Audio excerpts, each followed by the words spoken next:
Hey, and welcome to another edition of Ymir's Q&A. This week I published an article on serverless security on Reddit, and I actually got a really good question there. And it was, how do you keep serverless WordPress up to date? Are you running updates on your dev machine, then pushing them out? How are you installing plugins? I think that's a really good question because it kind of highlights a bit of the change that comes with running WordPress on a serverless platform. Um, you can't automatic updates, plugin updates, all of that stuff won't work on a serverless platform because it's all read only. That said, it's really not that different. If you, I mentioned in the thread Pantheon. Pantheon's a good example of a host that really locks down their uh, their servers when you deploy to them. Most of the file systems read only. Automatic updates won't work on Pantheon. So it's really the idea with serverless. If you're using one of these hosting platforms that really lock things down, isn't going to be that different.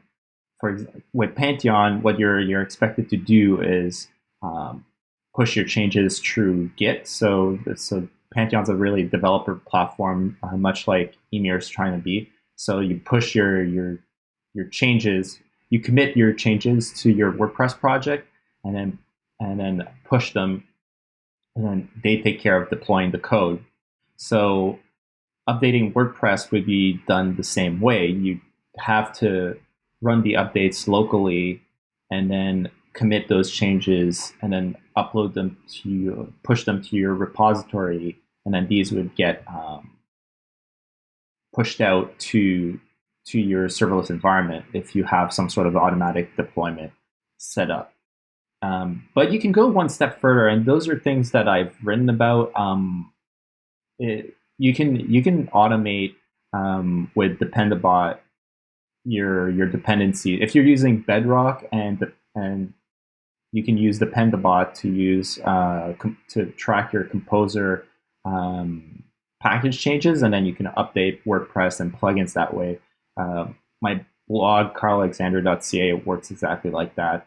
Dependabot's going to merge it. If WordPress comes out with a new version, it auto merges the new WordPress version, and then the CI workflow automatically deploys that to Ymir. So it's not very different from that, but it does require a different deployment mindset. So it's really not, you're never going to be able to just go on your WordPress installation and say, I want to install this plugin now. You're going to have to go through a more development focused workflow, and that can be rigid if you're not used to it. If you're more in a professional environment, that should be how it's working already. You shouldn't be going to your live site. If you're working for a large scale agency, you're not going to your client's website installing a plugin.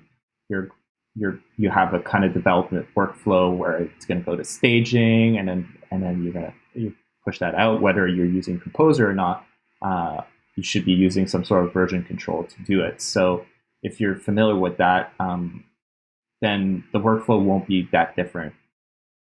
But it's definitely not something everybody's going to be used to, and I definitely lost a customer because they expected that they'd be able to just use WordPress normally. But that's part of the security advantage that I discussed in the article. It was just because everything's read only, you really don't have to worry about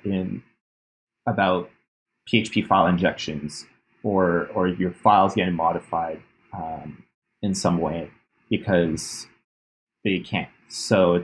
And that's part of the advantage, but it's also part of the disadvantage of the whole thing. So I hope that helps clear that up.